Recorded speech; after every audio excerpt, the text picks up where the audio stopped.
noite, irmãos. Podem ficar à vontade, pode se sentar. Eu ainda estou meio rouca, meio fanha, porque eu estava com a sinusite atacada, mas está melhorando, vai dar certo. Eu sempre fico muito nervosa, né? Assim, quando eu venho aqui, quando o Alex chama, ou alguém me chama para ministrar, e hoje, em específico, Deus tinha falado ao meu coração a palavra, mas aí, tipo assim, eu vou anotando várias coisinhas e depois eu vou juntando tudo. E aí começou a dar uma dor de cabeça tão forte hoje de tarde que eu não estava conseguindo nem assustar. Eu falei, meu Deus do céu, e agora? O que eu vou fazer? Tá dando horário e eu não consigo concluir o que eu tenho para fazer. Aí comecei a orar, falei, mãe, ora para mim que vai dar certo, vai ter que dar certo. Aí graças a Deus eu consegui. Mas antes de começar, eu queria falar uma coisa que eu fiquei bem assim, emotiva agora durante o louvor, porque em específico quando cantou o hino, né, que é da Ishla, do adorador, porque é algo que me fez lembrar muito do meu pai. Porque quando eu era pequenininha, que assim que minha mãe começou a ir para a igreja, eu tinha uns 4 aninhos mais ou menos, e aí lá por volta dos meus 6 anos, a minha mãe tinha bastante DVDs de louvor, que às vezes eu comprava ou ganhava da igreja, e o meu pai, ele não frequentava a igreja e ele odiava, assim, que escutasse louvor em casa, ele odiava, então a gente só conseguia escutar quando ele não estava lá.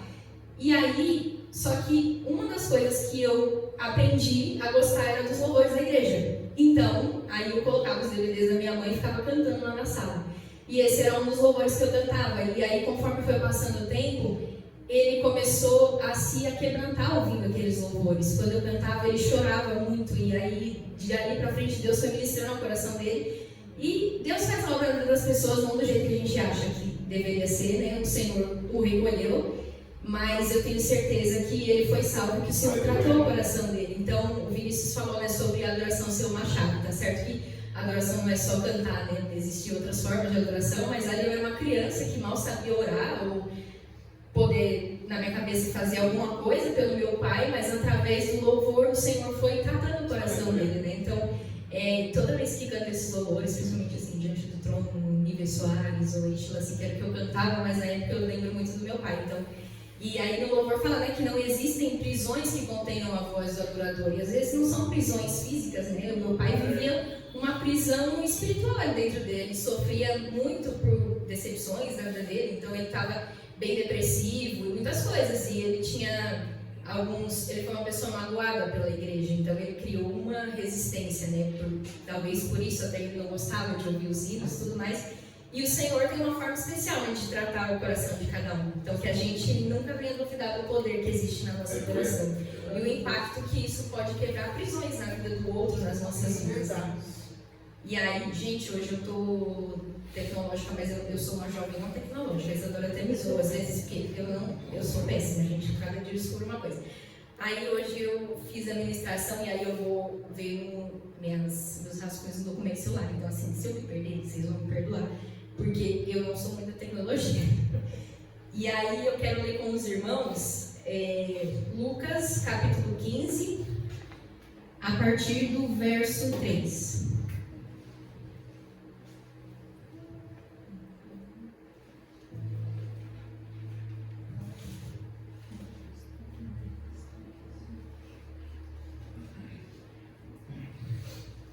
Lucas 15, a partir do verso 3, o título do capítulo diz a parábola da ovelha perdida. No verso 3 diz, então Jesus lhes contou esta parábola. Qual de vocês que possuindo 100 ovelhas e perdendo uma, não deixa as 99 no campo e vai atrás da ovelha perdida? Vai atrás da ovelha perdida até encontrá-la. E quando a encontra, coloca alegremente nos ombros e vai para casa. Ao chegar, reúne seus amigos e vizinhos e diz, alegrem-se comigo, pois encontrei minha ovelha perdida. Eu digo que da mesma forma haverá mais alegria no céu por um pecador que se arrepende do que por 99 justos que não precisam arrepender-se. E aí, antes de prosseguir aqui na ministração, eu gostaria de dar uma destrinchada assim, no contexto, né, desse texto. E por ser uma parábola, eu acredito que os irmãos saibam que parábola era uma forma que Jesus utilizava, né, para dar alguns avisos, assim. Ele utilizava dos contextos sociais ali daquela época para contar histórias e para mensagem meio que em códigos, assim, era uma forma que Jesus utilizava para filtrar quem ali ouvia. Às vezes a gente acha, nossa, estava contando a parábola para facilitar. Não, é porque ele realmente fazia ali um filtro das pessoas. Então aí a gente vai detalhar cada tópico dessa parábola para a gente ter uma compreensão melhor dela. E aí se a gente voltar, para contextualizar, se a gente voltar ali no verso 1 e 2, porque a gente começou ali do 3, a gente vai observar algumas figuras que estavam presentes ali nesse momento em que Jesus conta a parábola. Então vamos fazer aqui a leitura dos versos 1 e 2. Diz: todos os publicanos e pecadores estavam se reunindo para ouvir, mas os fariseus e os mestres da lei o criticaram. Este homem recebe pecadores e come com eles. E aí, em seguida desse episódio, Jesus ele vai discorrer a parábola, né, que a gente acabou de ler. Aí agora vamos fazer o que eu falei, de detalhar cada parte. Primeiro eu queria falar sobre o contexto. O texto fala da ovelha perdida, né, que é o título, a ovelha perdida. E aí eu queria separar os personagens envolvidos nesse texto. Primeiro eu queria falar sobre os publicanos, que ali no verso 1 é a primeira figura assim, que aparece, que eram judeus que trabalhavam para o Império Romano. Eles eram odiados porque eles extorquiam o próprio povo e eram vistos como traidores da pátria e da fé. E aí depois fala sobre os pecadores, que abrangiam um amplo espectro assim, de pessoas, que eram vistos como aqueles que não cumpriam a lei de Moisés ou as tradições dos fariseus, e incluía desde criminosos, prostitutas, até aqueles que exerciam profissões consideradas impuras ou que simplesmente não frequentavam as sinagogas. Daí a gente tem os fariseus, que eram um dos principais grupos religiosos, políticos e sociais da Judeia no tempo de Jesus, e eles se viam como um grupo santo, separado da corrupção pagã e da impureza. E aí tem os mestres da lei, que eram também chamados de escribas ou doutores da lei, e eles eram os intelectuais ali, os juristas, os teólogos daquela sociedade. Então, igual os fariseus eram um grupo religioso e político, os mestres da lei, eles exerciam uma profissão específica, assim, digamos. E aí, o outro personagem da história aqui é Jesus, e também tem as ovelhas. Fala da uma que estava perdida e das 99 ovelhas. E aí, para começar, eu achei meio redundante ali no verso 1, quando fala que todos os publicanos e pecadores. Quando essa utilização e pecadores. Porque, assim, eles colocaram, eu fui dar uma pesquisada para falar besteira, então é uma conjunção aditiva do E, né? Ali é tipo assim, publicanos mais os pecadores. E aí eu achei meio irônico isso aí. Eu creio que Lucas ele colocou de uma forma assim, intencional, né, quando ele escreveu, uma vez que na época existia essa classificação. Mas o que eu acho irônico, assim, é a forma como era criado, tipo assim, níveis de pecadores. Eles são retratados da forma como a sociedade religiosa da época enxergava essas pessoas. Dois grupos que eram vistos de forma negativa pela sociedade judaica da época. Mas aí a palavra de Deus vai falar que, lá em Romanos 3:23, especificamente, vai falar que todos pecaram. Então, por que coloca publicanos e pecadores, uma vez que os publicanos são pecadores também, e as outras pessoas? Aí eu achei bem assim, como é que você vai classificar o nível? Tipo assim, beleza, a gente odeia os publicanos porque ele trai a gente e eles são errados também. Mas os pecadores são piores do que eles e a gente é bom? Eu achei meio redundante. E aí, militei, né? Do nada. E aí, o que acontece? O desfecho da parábola vai falar que há mais alegria no céu por um pecador que se arrepende do que por 99 justos que não precisam se arrepender. E aí, sempre que eu ouvi falar dessa parábola da ovelha perdida, existe um foco muito grande na ovelha perdida, né? Propriamente, o que é meio óbvio, parece meio óbvio, porque o título da parábola, né? A parábola da ovelha perdida. Só que aí a gente se coloca muitas vezes no lugar dessa ovelha. Tem até a música, né? Que fala que deixa as 99 para me encontrar. E o que eu não acho problemático, que tá tudo bem, porque às vezes acontece, assim, da gente dar uma perdida. Mas eu tive há uns 2 anos atrás, acho que foi logo que eu entrei na faculdade. Eu estava no estudo bíblico de uma célula que eu participo, e aí a gente meditou sobre essa parábola. E daí Deus tratou de uma forma diferente no meu coração quando eu li.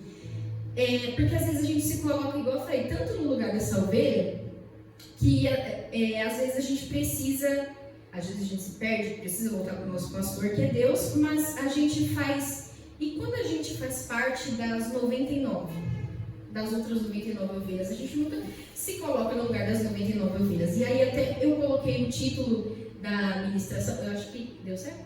É isso. O título que eu coloquei é Quando sou um dos 99.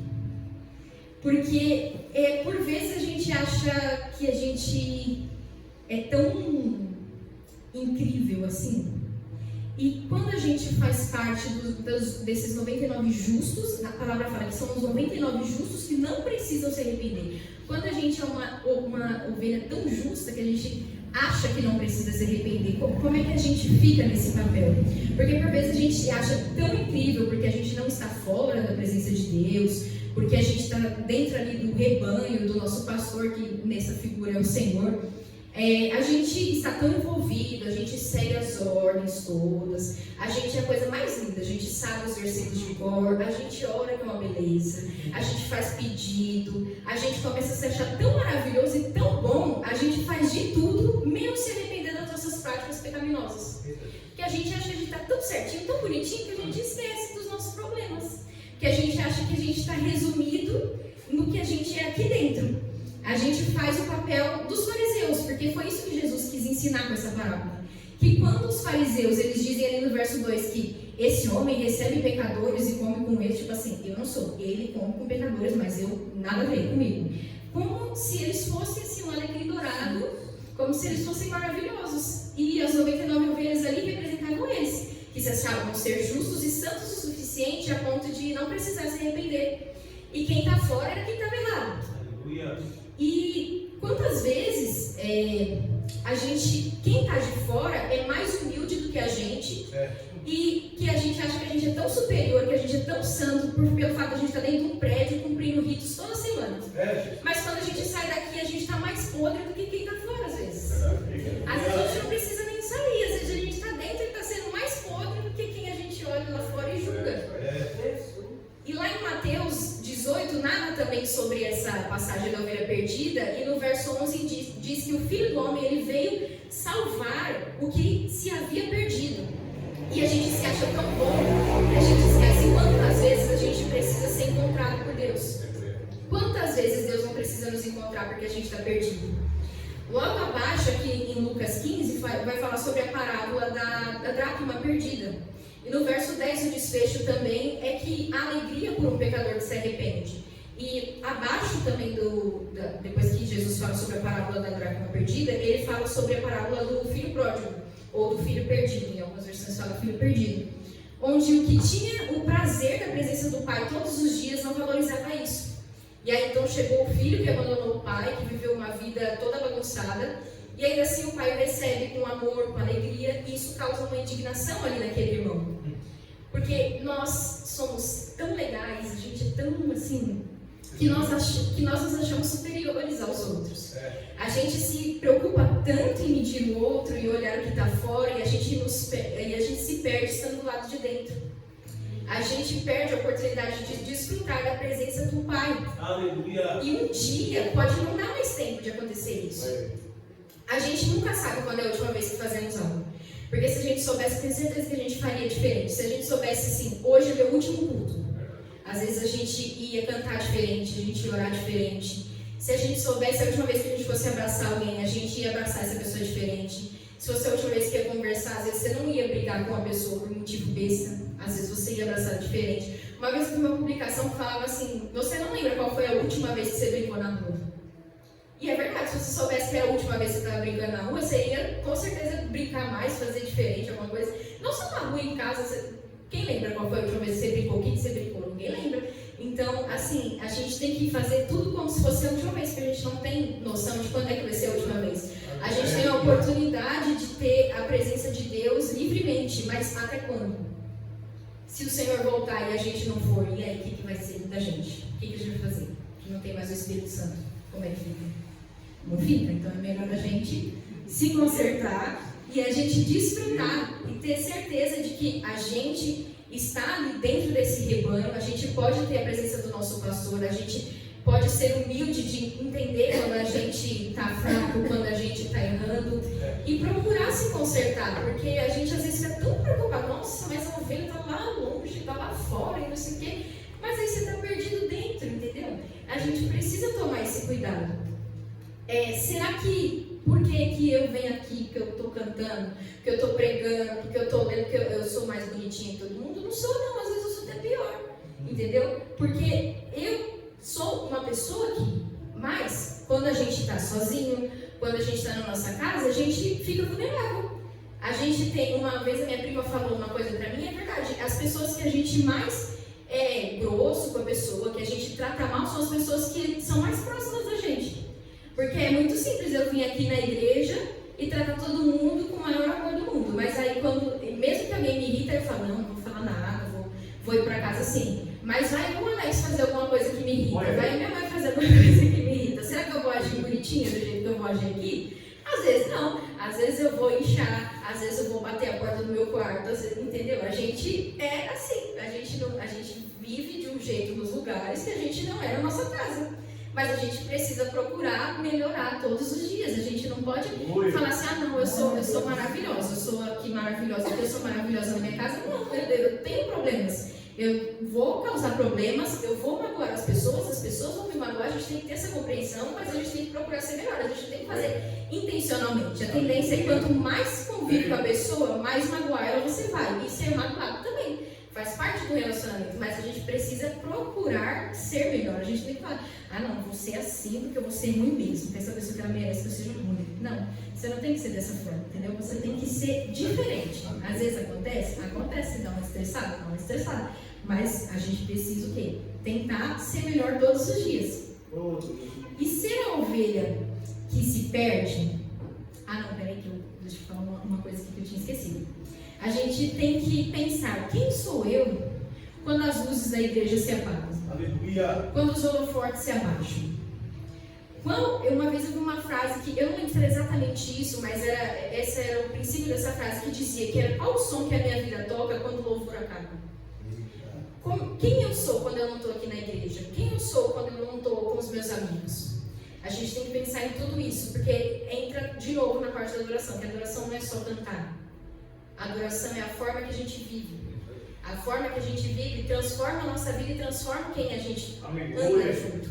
Glória a Deus. Ser a ovelha que se perde não é um sinal de vergonha, não é horrível, porque o bom pastor, que é o nosso Deus, ele está sempre atento àquele coração que está contrito e àquele coração que está humilde ao arrependimento.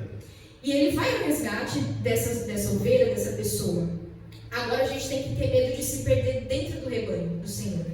De se perder em meio à presença do pastor e se achar bom o suficiente de que não precisa de arrependimento. Aqui diz que existe mais alegria no céu por um pecador que se arrepende do que por 99 justos que não precisam se arrepender. Senão é bem intuitivo. Não por 99 justos que não se arrependem, é por 99 justos que não precisam, ou melhor dizendo, que acham que não precisam se arrepender. Então que a gente venha ter esse coração voltado ao Senhor, a gente venha ter um coração contrito de verdade, ao arrependimento, é humilde entender que não é porque a gente vem toda semana para a igreja, segunda, terça, quarta, quinta, não, isso não quer dizer nada. Se a gente não for humilde o suficiente para entender que a gente precisa se arrepender todos os dias e buscar ser uma pessoa melhor, buscar o Senhor todos os dias, de nada adianta a gente estar no meio das 99 e achar que a gente é um justo que não precisa de arrependimento. Então, às vezes, é mais antes se perder e reconhecer que precisa do Senhor do que estar ali no meio, perto do Senhor e não desfrutar e não entender que essa é a presença mais valiosa que a gente pode ter, porque mais vale um dia na presença do Senhor do que 1000 em qualquer outro lugar. Esse momento que a gente está tendo, não é só na igreja, né, que a gente está na presença do Senhor, mas esses momentos que a gente se reúne como corpo de Cristo, que a gente está junto com os nossos irmãos, faz diferença, porque a tia Sueli sempre fala uma coisa que é muito verdade, que é mais fácil a gente pecar sozinho do que quando a gente está junto com as pessoas. Então, assim, a gente comete pecado, a gente erra, mas é melhor a gente estar em unidade, porque se um cai, o outro levanta, do que a gente ficar se perdendo, entendeu? Achando que a gente é autossuficiente, que a gente é melhor do que todo mundo, que a gente é o santificado. Minha mãe que fica zoando comigo, que às vezes ela vai brigar comigo, aí eu fico tipo assim, mas eu não tenho nada a ver isso, ela fica, você que é santificada, né? E a Sara até me zoou, me chamando de santificada. Então, a gente não tem que achar que a gente é santificada, a gente tem que entender que às vezes a gente é e que tá tudo bem, entendeu? Que a gente precisa buscar melhor.